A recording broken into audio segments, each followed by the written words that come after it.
Saludos para todos. En esta ocasión vamos a abordar la ciudad de Jerusalén, pero en todo el trasfondo religioso del conflicto que se está librando en el Medio Oriente.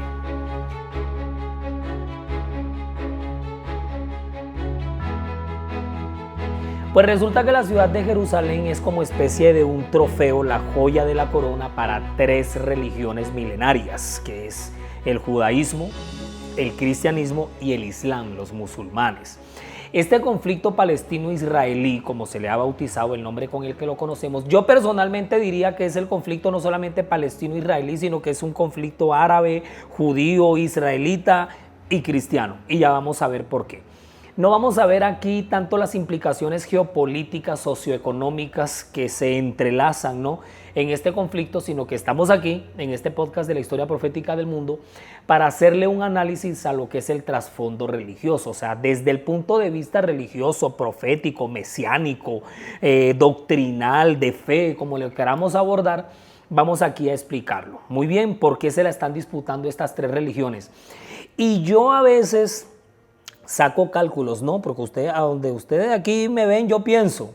A veces me pongo a pensar que a medida que nos acercamos al fin del tiempo del fin, que nos acercamos a la gran crisis final que está profetizado para la tierra, va a haber una metástasis con este conflicto.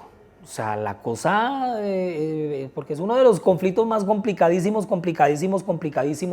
pero al mismo tiempo bastante fácil de entender. Ahí uno tiene que coger imperio por imperio, reino por reino, nación por nación, estado con estado, los reinos, las monarquías, pero uno va a entender la cosa muy bien. Entonces vamos a iniciar desde el comienzo. Muy bien, Jerusalén es la capital del pueblo de Israel, de la tierra de Canaán, la tierra prometida, la tierra que le hereda Yahvé a Abraham para su descendencia. Entonces, haciendo un poquito de historia, ustedes deben recordar que Abraham tenía esa promesa por parte de Yahvé. Muy bien, el pueblo judío, el pueblo de Israel, se va a originar a partir del pacto que Yahvé establece con Abraham. Abraham vivía en Ur de los Caldeos, en todo ese territorio del reino de Babilonia, en la antigua Mesopotamia, la tierra entre los dos ríos, entre el Tigris y el Éufrates, que se unen en un solo brazo y desembocan en el Golfo Pérsico. En esa intersección de masa de tierra desértica entre esos dos ríos es donde se van a desarrollar las grandes civilizaciones o las primeras civilizaciones de la humanidad. Entonces ahí vamos a tener las primeras ciudades-estado como Eridú, Enkidú, Ebla, Babel, Ninus, Nínive, Asiria, bueno, todo eso. De Ur de los Caldeos, que es Babilonia, es de donde Dios va a llamar a Abraham. Abraham va a partir hasta Harán. Y estando en Harán, Dios le va a mostrar desde un lugar alto todo el territorio, el espacio geográfico de lo que será la tierra de Canaán o Israel, cuando los descendientes de Abraham entren a poseer la tierra que Yahvé le prometió a Abraham para su descendencia. Pero nosotros sabemos el problema familiar que se suscitó aquí. Abraham no tenía hijos. Entonces va a tener un hijo con su esclava egipcia que se llama Agar. Acuérdense que este plan B lo va a desarrollar Sarai, que es la esposa de Abraham. Entonces de aquí es donde va a venir Ismael. Pero cuando Ismael es un adolescente es cuando por fin Abraham y Sarai o Sara van a tener su hijo, que es Isaac. De estos dos muchachos descendientes de Abraham va a venir una película que sobrevive hasta el día de hoy. Muy bien, porque Ismael, cuando sea desterrado del clan familiar, porque a él lo van a sacar por orden directa de Dios, hazle caso a tu mujer, Abraham, a Sara, porque Sara, después de que armó la que armó, no se aguantaba la que armó. Entonces le pide a su esposo que saque a Agar del clan familiar. Todo eso lo podemos leer en el libro de Génesis, ahí está todo ese novelón completo. Entonces, ¿qué pasa? Que Agar toma a su hijo Ismael, se van por el desierto de Beerseba, camino hacia Egipto, muy bien, y entonces cuando Ismael está agonizando por la sed, por la sequía, la deshidratación, entonces el ángel de Jehová se le aparece a Agar y le dice que mire un pozo de agua que está ahí a unos pocos metros de ella. Le da de beber al niño, bueno, al adolescente, porque Ismael era un adolescente cuando esto pasa, e Ismael logra salvarse. Agar le consigue una esposa de su tierra Egipto a su hijo Ismael, y entonces Ismael a partir de ahí va a procrear, va a originar, va a dar origen a 12 hijos. Acuérdense que esos 12 príncipes o esos 12 hijos, Ismael los va a engendrar con su esposa egipcia, porque es incluso una predicción que Dios hizo. Si ustedes leen en Génesis, en estos capítulos del 35 en adelante, se van a dar cuenta cómo el mismo Dios profetiza que Ismael va a tener 12 príncipes. Muy bien, que entre esos está Nebaiot, que es donde va a venir esa línea raizal tribal de los nabateos, por allá, por Jordania, el reino de Petra. Bueno, eso se va a dar muchos siglos después. Pues resulta que cuando Ismael llega a la península arábiga, porque él se va a establecer ahí, sus descendientes se van a, ¿qué te digo? Se van a cruzar, ¿sí? Generacionalmente, con otra cepa que venía desde Sem, de los descendientes de Joctán, porque es que cuando la gran torre de Babel se da la gran emigración y el hombre, la raza humana llega a los diferentes puntos del mundo, porque es que la gran emigración de Babel, a partir de ahí es donde vamos a tener al hombre llegando a todos los rincones del globo terráqueo para poblarlo. Pues la cepa de Joctán, que es un semita, acuérdense que está Eber y Joctán. Eber es un descendiente de Arfaxad, de Sem, descendiente de Noé, que ese Eber se va a ubicar al otro lado del río Éufrates, y todos los descendientes de Eber que se ubiquen al otro lado del río Éufrates es a los que vamos a conocer como los hebreos. ¿Listo? Entonces Joctán, que es un semita, descendiente de Noé, él se va a ubicar en la gran península arábiga que encontramos en el mapa, esa gran masa totota de tierra que encontramos frente al mar Arábigo, que tiene al lado el canal del Suez, y arribita en el canal del Suez está el mar Rojo, que fue el que cruzaron los israelitas en el Éxodo. Joctán es la primera cepa semita que se va a establecer. Es decir, el origen de los árabes bíblicamente lo vamos a encontrar con Joctán, que es un semita, porque los árabes son semitas también, al igual que los judíos y los israelitas. Muy bien. Entonces resulta que cuando Ismael llegue con su descendencia, ellos se van a cruzar generacionalmente con los antiguos descendientes de Joctán. O sea, Joctán es como la primera cepa raizal, la primera cepa generacional, y más adelante van a venir los ismaelitas con los que se van a mezclar, y aquí estos árabes habitantes del desierto en la península arábiga se van a multiplicar, pero a recontramultiplicar, y van a crear muchas tribus y reinos, todo en la península arábiga. Y todos ellos, ¿quiénes son? Son descendientes de los semitas, hijos de Noé, que son prácticamente primos hermanos o hermanos de los judíos. Ahora, ¿qué pasa más arriba? Muy bien, porque por acá abajo en la península arábiga los árabes joctanitas, los árabes ismaelitas están poblando la península arábiga, o sea, están formando todo lo que es el mundo árabe. Pero arriba, en la tierra de Canaán o en el clan familiar de Abraham, va a nacer Isaac. Isaac le va a dar origen a Jacob. Jacob va a tener 12 hijos, muy bien, los 12 hijos de Jacob, que van a ser los 12 patriarcas que le van a dar origen a las 12 tribus de Israel. Las 12 tribus de Israel son descendientes de Isaac, mientras que los 12 príncipes ismaelitas son descendientes de Abraham también. Entonces las 12 tribus le van a dar origen a lo que conocemos como el pueblo de Israel. Cuando venga Moisés y saque a Israel, es un pueblo ya de millones de habitantes, como unos 2.500.000 israelitas salieron en el Éxodo. Sí, sin contar a los hicsos y otros esclavos que estaban en Egipto.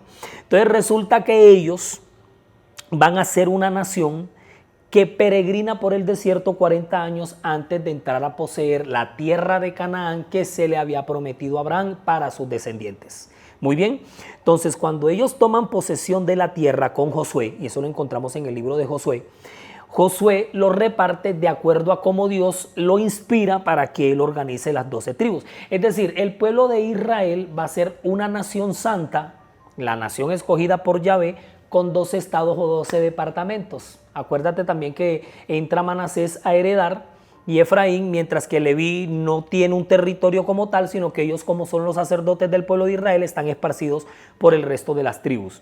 Entonces, ¿qué ocurre aquí?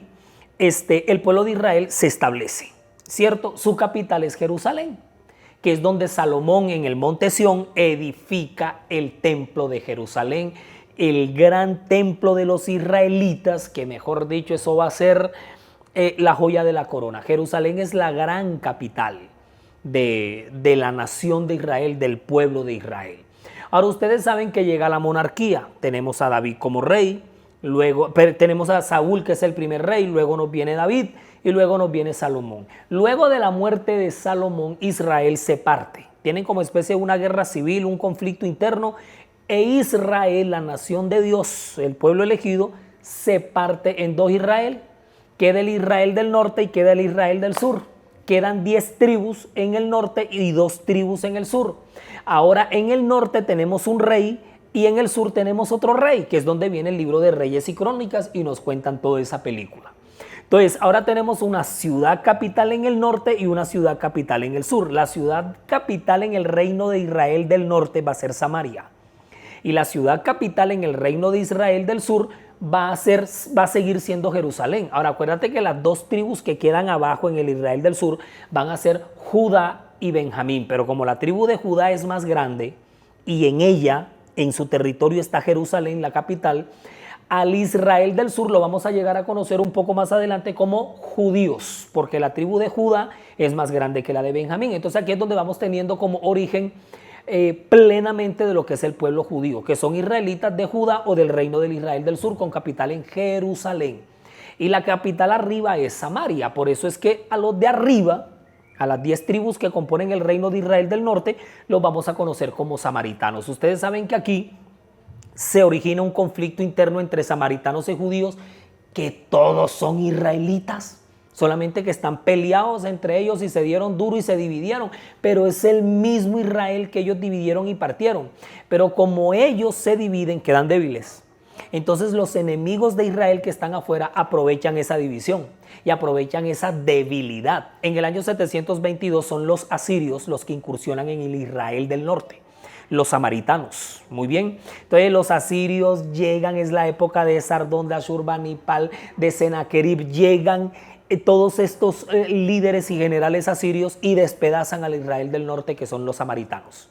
Los sacan de su territorio, los esparcen en una cosa que se llama la diáspora y queda todo ese territorio del Israel del norte bajo el dominio de los asirios, que llegaron, despedazaron y tumbaron y se llevaron a todos esos samaritanos por todos lados. Pero nos queda el Israel del sur, que son los judíos, abajo, con Jerusalén. Pero entonces otro rey de afuera, otro imperio, mucho más temible que los asirios, es el que incursiona y se lleva cautivos a los judíos. Babilonia, Nabucodonosor, año 605, que es cuando se da el cautiverio babilónico. Lo que se dio arriba fue el cautiverio asirio. Ahora abajo en el 605 se da el cautiverio babilónico, que es cuando se llevan a los judíos. Es la historia de Daniel, Sadrán, Mesach y Abednego, sus 3 amigos, y el cautiverio de los 70 años en Babilonia. Presten la atención aquí a este pedacito, porque cuando los 70 años pasan, cuando los 70 años transcurren y el cautiverio babilónico termina, cae el reino de Babilonia, año 535, y en su lugar, según la profecía que Dios le había revelado en la estatua de Nabucodonosor en Daniel 2, ahora el reino que continúa son los medopersas. Entonces viene la época de Ciro, la época de Darío, de Jerjes, de Artajerjes, de Istapes, de Cambises, bueno, de toda esta gente.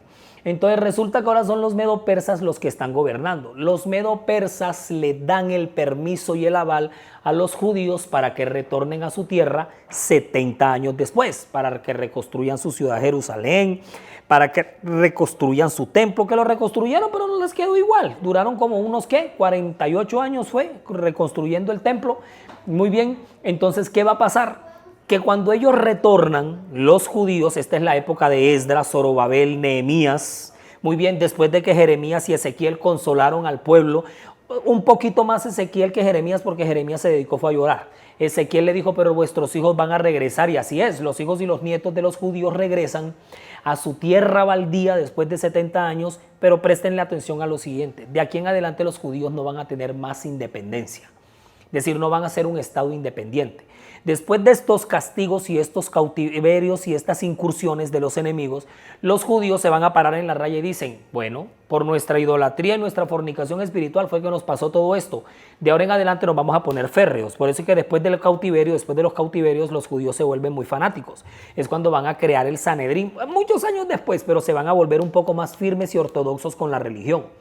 Pero resulta que los medopersas les dicen, ustedes van a regresar, van a volver a su territorio, lo van a poseer, pero van a ser colonia nuestra. Ustedes no van a tener independencia. Los judíos no van a tener independencia después del cautiverio. Los judíos van a quedar como una colonia que va a depender del imperio que esté en el momento. Y en el momento están los medopersas. Pues los medopersas le hicieron el favor. Hasta les dieron dinerito para que se regresaran porque los pobres no tenían ni para el taxi para devolverse para Jerusalén. Les financiaron la reconstrucción del templo, es decir, el retorno, que fueron varias, las deportaciones. Entonces ellos van a hacer tres retornos entonces cuando ellos regresen. Entonces resulta que los judíos quedan como chasqueados y dicen, pero ¿cómo así? Nosotros queremos tener independencia, ya reconstruimos el templo, queremos nuevamente nuestros reyes, queremos nuevamente nuestra teocracia, nuestra monarquía. No, los medopersas les dicen que no. De ahí en adelante los imperios que vengan van a dominar a Judea, ¿sí? A los judíos. Ellos no van a tener independencia. Ahora el rey va a ser el rey del imperio. Entonces, si Artajerjes es el rey de los judíos va a ser Artajerjes. Si es Cambises, pues su rey va a ser Cambises.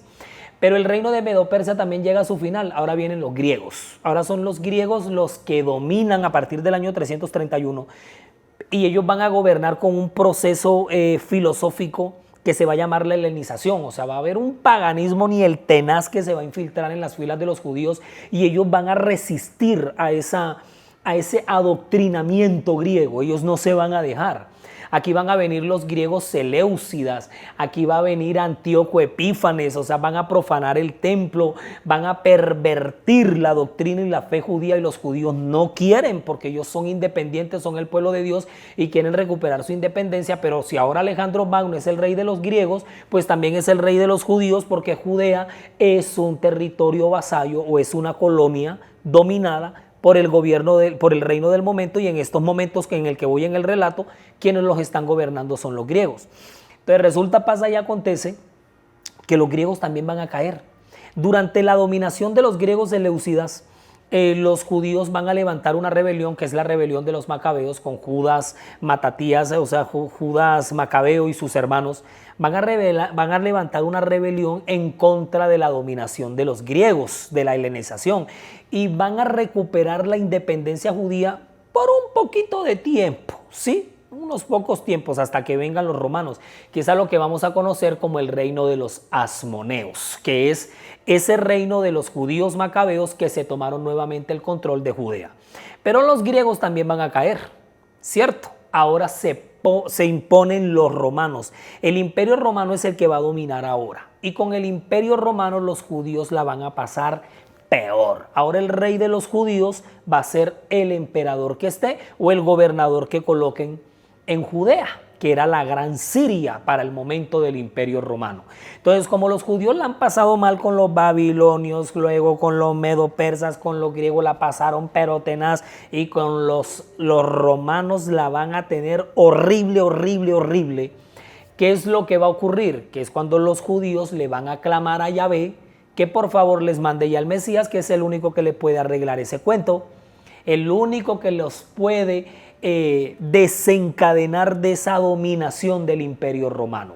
Muy bien, pero entonces el Mesías les llega, pero el Mesías les llega como un hijo de un carpintero que vive en un barrio pobre, que anda en sandalias, que va a pie, que anda con una túnica y que además anda con 12 pescadores analfabetas del pueblo.